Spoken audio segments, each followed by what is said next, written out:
Alright, now we've got a game between two Zerg players. Not often I do a Zerg versus Zerg game, but this is Revival. Down the bottom left is the orange Zerg, who you guys would have seen up against Ares Separos in my previous commentary. And the blue Zerg facing up the top right of the map is Intruder. Both of these guys are Korean, I think they're semi-pro gamers, not too sure how far up they rank in the Korean programming food chain. But the map is Othello, and really looking forward to seeing what these guys can do. And I haven't actually seen any Zerg vs. Zerg games on this map before ever.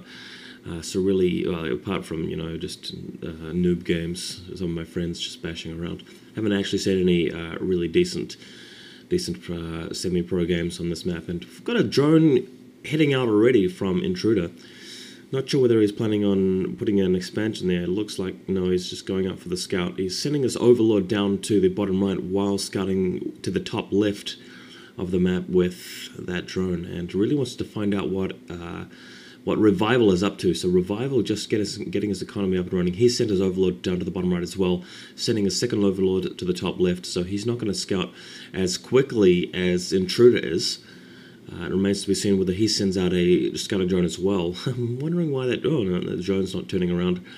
Is going to indeed go into the base. Maybe he was just like scouting for a fast expansion, but that's not the case. Anyway, here's Revival putting down a spawning pool and his extractor straight away. So that looks like a bit of an aggressive build to me. But we've got Intruder scouting it, so Intruder's about to head there very shortly. And Intruder putting down an expansion at his natural, not the most common thing for a Zerg to do against other Zerg players, but obviously it is viable.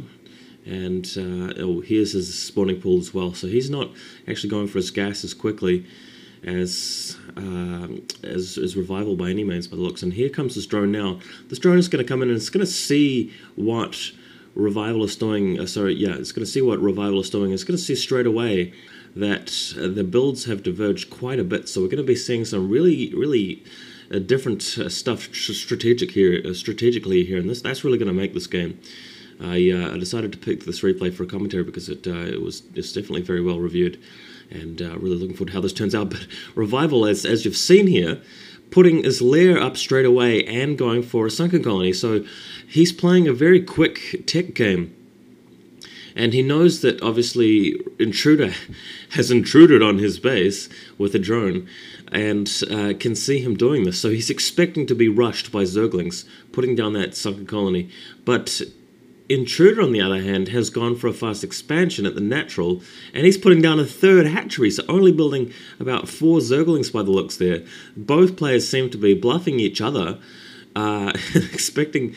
Well, no, that's not the case. Let me just put that into a bit more perspective. Revival is in the dark.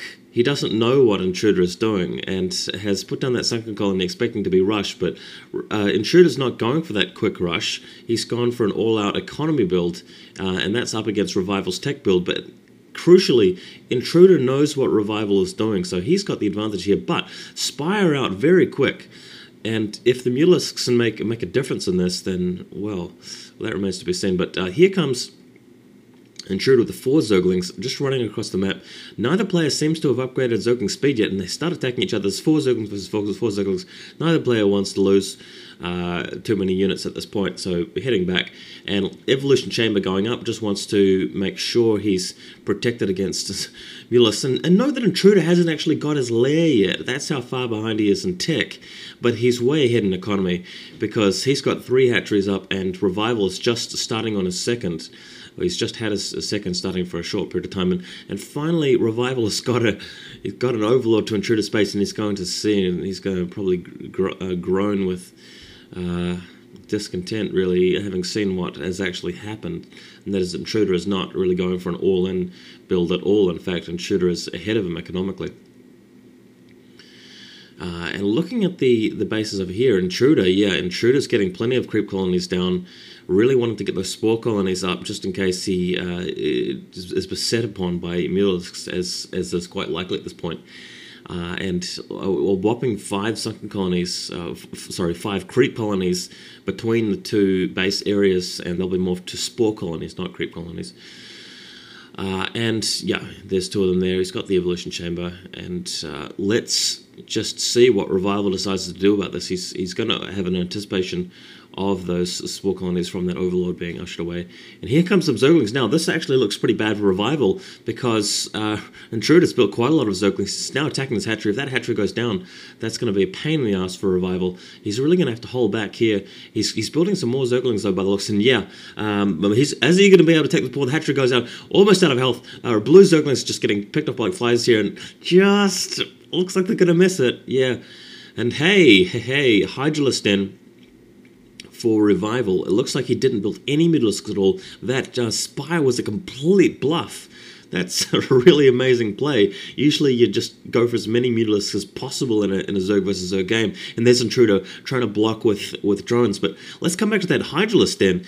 Wow, that's really interesting, because you don't normally use Hydralisks in Zerg versus Zerg for a number of reasons. You guys might have seen my game back in the TSL between PTAC and TSL Redeemer, otherwise known as In Control, where PTAC went for a Hydralisk build, and it almost paid off. It's just that you really lack the initiative when you go Hydralisks, and you're in danger of being attacked at your main. There's a big thread over at Team Liquid as well as on Blizz forums, both of them about Hydralisks and Zerg vs. Zerg, and most people, almost all people, acknowledge that Hydralisks aren't a good way to do it. And well, he's upgrading Lurkers straight up, so it looks like he might not even be going for Hydralisks. It looks like he's going to be going for Lurkers, and that might not actually be such a bad idea because of how far behind Intruder is on tech. He still hasn't got a lair, so only having to contend with the Zerglings, those Lurkers might actually be the real way to go, because Lurkers totally annihilate Zerglings without even breaking a sweat. So we'll see how that turns out. Intruder's building Hydralisks as well. Well, that's actually the wrong comment to make, since Revival's not making Hydralisks himself, technically. And Intruder, really interestingly, putting down that Hydralisk speed upgrade. So it's going to be speed upgraded Hydralisks against Lurkers. And that's a really, really rare and exotic situation for a game of StarCraft at this level. You don't really see that between two Zerg players. It's usually Mutalisks, Scourges, Zerglings, and if the tech creeps on for too long, and if the game isn't brutally decided earlier on, as it usually is, you see Devourers and maybe Defilers or something. But this is a really interesting play, and we've got a bunch of Zerglings camped outside Intruder's base, but they're not going to be able to break in. A combination of Zerglings and Hydralisks would easily be able to fend this off, and those Hydralisks are looking nasty, aren't they? Yeah. And Lair finally going down for Intruder, so we'll see how he works out. But Intruder's economy is really trucking along. But Revival, having just put down his third base over there, is looking to catch up. He's hungry to catch up. We'll see what he's able to do. Zerglings again running into the Hydralisks. That's a mistake. Oh, he's just lost a bunch of units carelessly there. I guess he didn't expect the Hydralisks to have pushed forward as they